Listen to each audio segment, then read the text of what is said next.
Hey guys, welcome back to my channel. On today's menu, we'll be making the viral TikTok mac and cheese made by Teeny. Super easy, super simple.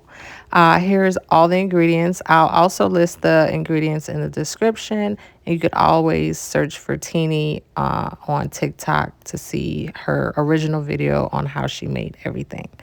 So, to get started, it might be the hardest part about making this mac and cheese, and it's shredding the cheese. You want to use the block cheese. Do not buy pre-shredded cheese. I used pre-shredded cheese the first time I made the mac and cheese, and I was not impressed. And I was like, okay, maybe it's the cheese. So let me do it again. And I did it with the block cheese, shredded it myself, and I was like, okay, yeah, big difference. So this is the night before. I shredded my cheese, mixed it all up, and then I'm going to split it in half. This just makes it easier for me when it comes, when the next day comes and I'm actually making my cheese sauce. So this is what I do. And then once I split the cheese in half, I just bag it up. So boom, we're ready to go.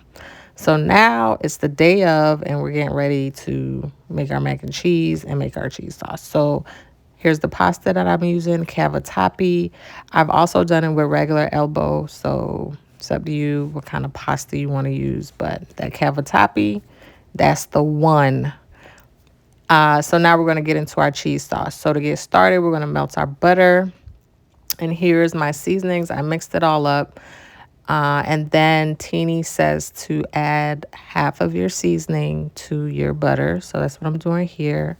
And it makes a difference. It makes the cheese sauce like real flavorful. You can actually see the flavor in the cheese sauce when I get done. So stay tuned for that. So now after I add half the seasoning, I'm going to add my flour. And we need to cook the flour. So I'm going to cook this for like 3 to 5 minutes. And just stir it up and just try to get as much of the lumps out. Just like keep stirring. The cheese sauce is something that you cannot like walk away from. So I won't say it's the hardest part, but it's the most like tedious part. You just want to make sure you do it right. You don't burn it. Don't have the heat too high or anything like that. So here I'm adding in my evaporated milk. And as you can see, it's getting a little clumpy. So we want to stir that out and make it as smooth as possible. And I got my whisk to kind of help me do that. This is a scratch resistant pot. So yeah. So I'm going to whisk and whisk and whisk because I don't want any lumps, any flour lumps or anything like that in my cheese sauce. So whisk or mix until you get it smooth. So once I got it all nice and smooth, I am now adding in my heavy cream, mixing that all up. And you can see the spices in there. Here's the other half of my seasoning. Get that all mixed in. You can smell the flavor already. We haven't even added the cheese yet. Now we're going to add our Dijon mustard.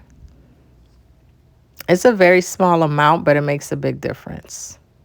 Like I can taste it, but it tastes good. It doesn't taste bad. So look at my sauce. You can see it's thickened up. It's smooth. You can see the spices in there, the flavor. It's well seasoned. Definitely taste it to make sure it's seasoned to your liking. If you need to adjust it or add a little bit more salt, do that. Now we're going to add in our cheese. So now I'm working with one bag, one of those Ziploc bags that I showed you previously. And I'm adding a little bit at a time, mixing it. Because we want to keep it pretty smooth. You don't want to add all your cheese at once. It's going to get clumpy and we don't want that. So I'm just adding in a little by little, mixing it. And I have the fire on low. I don't want to burn my sauce. There's too much goodness in this pot to like mess it up. So once I get to this stage, I put the heat on low. So this is the rest of my cheese. So remember, we still have our other bag that we filled up. And I'll be showing you guys what I do with that. So added the last bit of my cheese, and I'm stirring it, getting it all mixed up. I recommend doing a taste test at this point just to make sure it's well seasoned to your liking.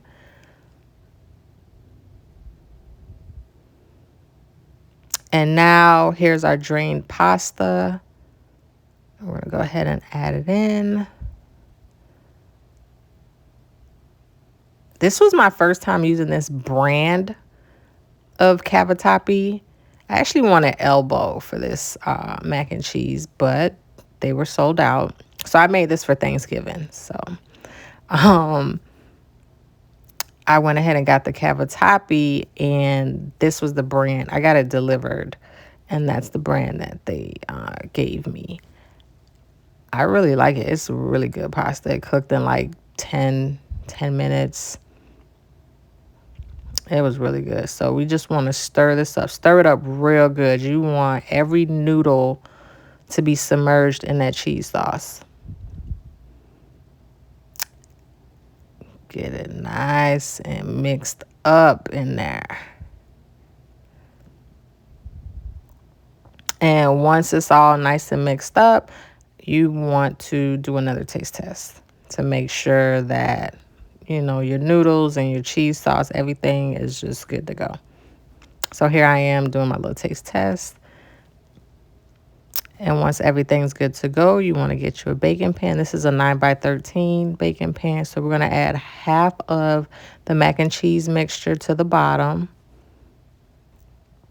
And then we're going to spread that out.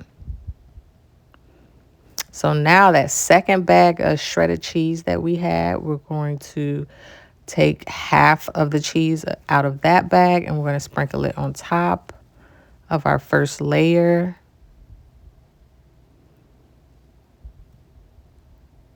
And try to cover up all your noodles.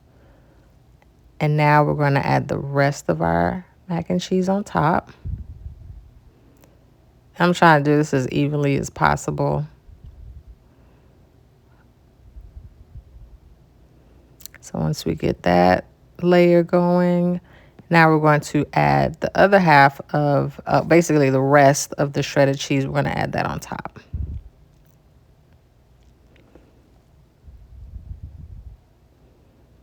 So y'all, I made this recipe maybe like 5-6 times, and my family loves it.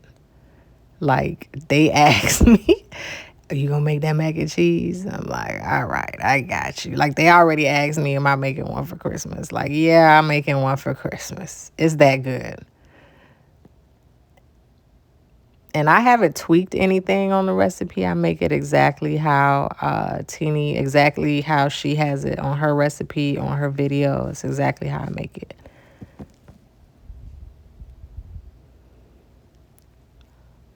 So I'm covering every inch of that mac and cheese with this cheese. Now remember, the mac and cheese and the sauce, everything is cooked. So now we're going to get ready to place it in the oven, 350 degrees for about 30 to 45 minutes. Mine was in the oven for 43 minutes. I timed it. And this is how it looks. So bon appetit.